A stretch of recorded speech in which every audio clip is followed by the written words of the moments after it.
Good morning, students. 11th students. Up to now, we are starting our 11th students. Our topic is lesson number 4, 4.3 bond parameters. Okay, up to here we completed covalent ionic and electrovalent bond and lattice enthalpy. Now, our next topic is what is the bond parameters. In bond parameters, we will learn what is the meaning of the bond length. Okay, good morning students. So bond length I am teaching you first 4.3.1.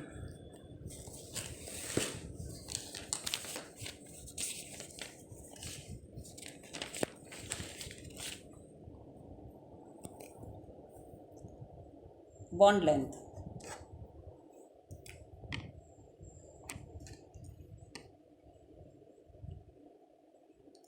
In an easy way I am teaching you, measured by the bond length is measured by spectroscopics, X-ray diffraction, electron diffraction techniques that you will study in higher classes.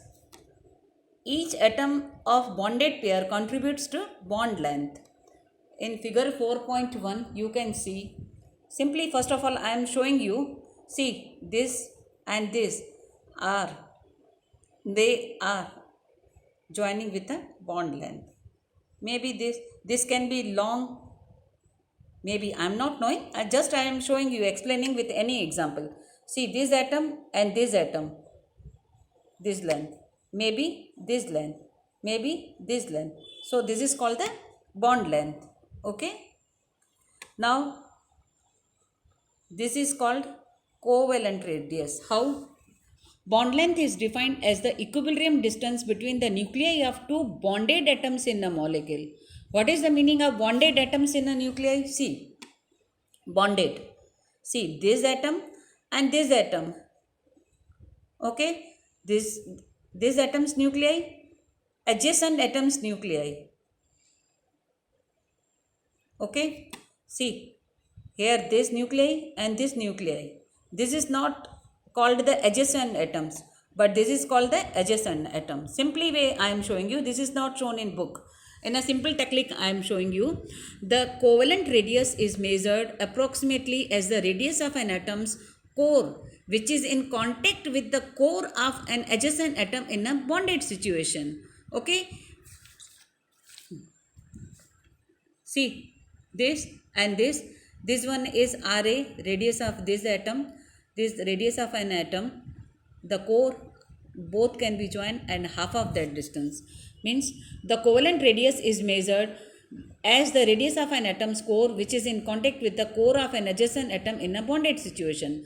The covalent radius is half of the distance between two similar atoms joined by a covalent bond in the same molecule. Okay, so that is called, this is called diameter, but a half of the distance, see, joining adjacent like that. This nuclei, this distance, and we will do, this is diameter, so half of the distance. Okay,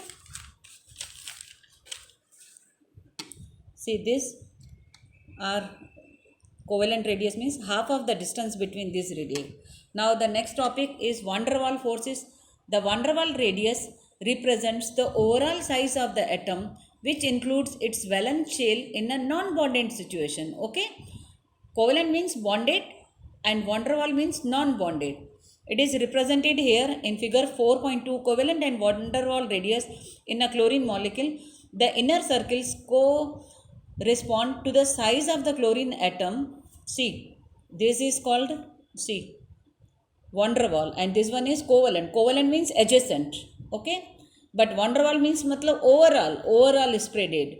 So this is from here you can measure, and this distance is called the van der Waals radius. Okay, half of this. So total is 180, 360 total, half of this is 180, total is 198, half of this is 99. So adjacent atoms means covalent radius, and this surrounding overall, that is called the van der Waals radius. Okay, means this van der Waals radius represents the overall size of the atom, which includes its valence shell in non-bonded situation. Van der Waals radius, half of the distance between two similar atoms in a separate molecule in a solid. Covalent and van der Waals radii of chlorine are shown in figure 4.2. Okay. See, now some typical average bond lengths for single means ClCl, double means oxygen oxygen, and triple bonds are shown in nitrogen nitrogen. Already I taught you how the single bond, double bond and triple bonds are going to form. The covalent radii of some common elements are listed in table 4.4. See, in 4.2 you can see OH bond length, bond type, single single single, double double double, so they are having this bond length. So for molecule, bond lengths in some molecules. Now our next topic is bond angle. Now what is bond angle? See, bond angle, I am showing you H2O. Okay, so in 10th also you did two H ions surrounded, oxygen is surrounded by hydrogen, so this is called the bond angle. Okay, this is called the bond angle. It is defined as the angle between the orbitals containing bonding electron pairs around the central atom in a molecule or complex ion. Complex ion you will learn in 12th only. Here you have to see only the molecule. Bond angle is expressed in degree, which can be experimentally determined by the spectroscopy. This method, it gives some idea regarding the distribution of orbitals around the central atom in a molecule or a complex ion, and hence it helps in determining its shape. For example, HOH bond angle in water can be represented as follows. So its bond angle is 104 point. Moreover, in VSPR theory we will learn more clearly. See, any other molecule means the distance between, here it can be any central atom surrounded by, so this is called the angle. Okay, so up to here, up to bond angle I taught you. Our next topic will be bond enthalpy. Bond enthalpy, it is in detail, so I will show you in our next lecture. Okay.